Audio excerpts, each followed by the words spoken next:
एक ऐसा तेंदुआ जो अपनी जख्मी माँ के लिए मौत के मुंह से भी शिकार को ले आता था। एक ऐसा तेंदुआ जिसने अपना सब कुछ लुटाकर वापस पा लिया। और कैसे इस तेंदुए ने पूरे तालाब से मगरमच्छों को मार दिया। दोस्तों, ज्यादातर मामले में तेंदुए 2 साल की उम्र में अपनी माँ और इलाके को छोड़कर चले जाते हैं और खुद के दम पर जीते हैं। लेकिन पेम्बा 3 साल का होने के बाद भी अपनी माँ के दम पर जी रहा है और पेम्बा की माँ भी सभी माँ की तरह उसे वो सब कुछ सिखाती है जिससे एक दिन वो खुद के दम पर जीना सीख सके। तो चलिए दोस्तों, जानते हैं कि पेम्बा एक माहिर शिकारी बन पाएगा या नहीं।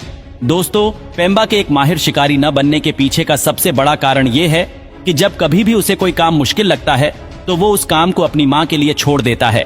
आप देख सकते हो कि पेम्बा को उसकी माँ ने एक मरे हुए इम्पाला को पेड़ पर चढ़ाने का काम सौंपा है। ये सबक केवल अपनी खुराक को चोर हाइना से छुपाने के लिए ही नहीं है, बल्कि ये सबक अपने पैरों पर खड़े होने के लिए भी है। पेम्बा के प्रयासों से साफ नजर आ रहा है कि वो इस काम में सफल नहीं हो पाएगा और मजबूरन माँ को अपने बेटे की मदद करनी ही पड़ती है। कोई भी मादा तेंदुआ अपने बच्चों को 3 साल तक अपने साथ नहीं रखती, पर पेम्बा की माँ उसे न केवल अपने साथ रख रही है बल्कि उसके लिए खाना जुटाने का काम भी करती है। पेम्बा के माँ के पास बोत्सवाना के ओकावांगो डेल्टा में शिकार वाला अनछुआ इलाका है। इस इलाके में पेम्बा ने सुरक्षित और शानदार जिंदगी जी है और उस इलाके में शिकार की कोई कमी नहीं है। अगर कहीं कमी नजर आती है तो वो है पेम्बा में। पेम्बा 3 साल का हो जाने के बावजूद भी शिकार करने की कला को सीख नहीं पाया और जब कुछ दिनों के बाद पेम्बा को पता चलता है कि उसकी माँ घायल हो चुकी है और उसकी माँ के लिए चलना भी बहुत मुश्किल हो चुका है। माँ के बिना पेम्बा के जिंदा बचने के चांसेस ना के बराबर है।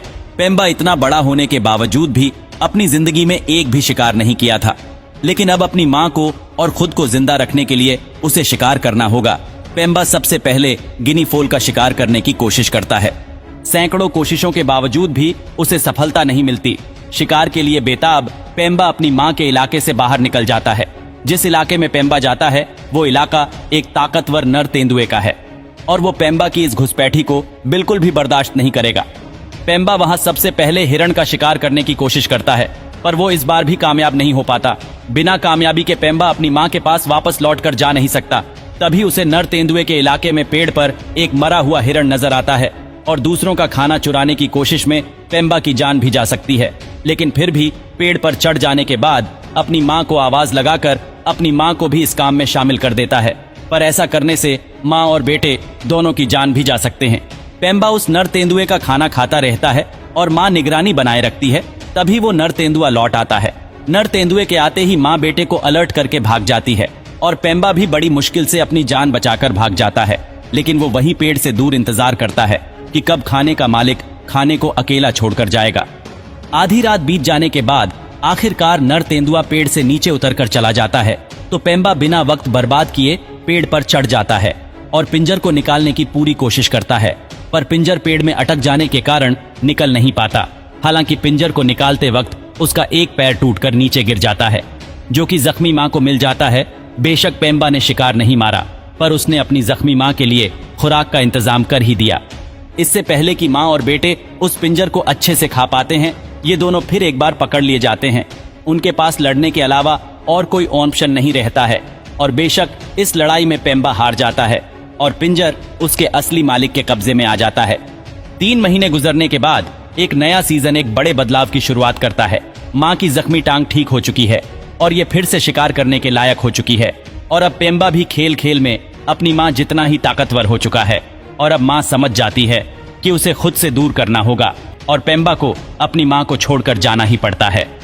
2 दिन तक अनजान इलाके में भटकने के बाद पेम्बा की भूख बढ़ने लगती है।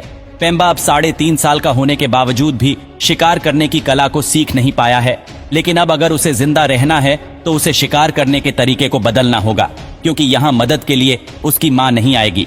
पेम्बा शिकार करने के लिए वो तरीका अपनाता है जो कि एक माहिर शिकारी में देखने को मिलते हैं। वो दबे पांव और बिना कोई आवाज किए इम्पाला के करीब पहुंचता है और आखिरकार उसे अपनी जिंदगी के पहले शिकार में कामयाबी मिल ही जाती है। लेकिन चोर हाइनास पेम्बा की इस खुशी पर ग्रहण लगा देते हैं, लेकिन वो दूर रहकर मौके का इंतजार करता है। वो जानता है कि हाइनास कोई न कोई गलती जरूर करेंगे। जब 4-5 हाइनास मिलकर लगभग आधे इम्पाला को खा चुके होते हैं कि तभी वो हाइनास खाने को लेकर आपस में ही लड़ने लग जाते हैं और इसी का फायदा उठाकर पेम्बा दौड़कर तेजी से जाता है और हाइनास के बीच में से अपने शिकार को लेकर रफ्फू चक्कर हो जाता है। और आखिर में माँ के द्वारा दी गई ट्रेनिंग यहाँ काम आ ही जाती है। पेम्बा की कहानी यहीं खत्म नहीं होती। आगे बढ़ने और सीखने का सिलसिला कभी खत्म नहीं होता है। पेम्बा की उम्र अब बढ़ गई है और वो पहले से ज्यादा समझदार भी हो गया है और जिस्म पर किसी अनुभवी शिकारी वाले लड़ाई के निशान भी है। इसका न केवल खुद का इलाका है बल्कि इसे एक लोकल मादा भी मिल चुकी है।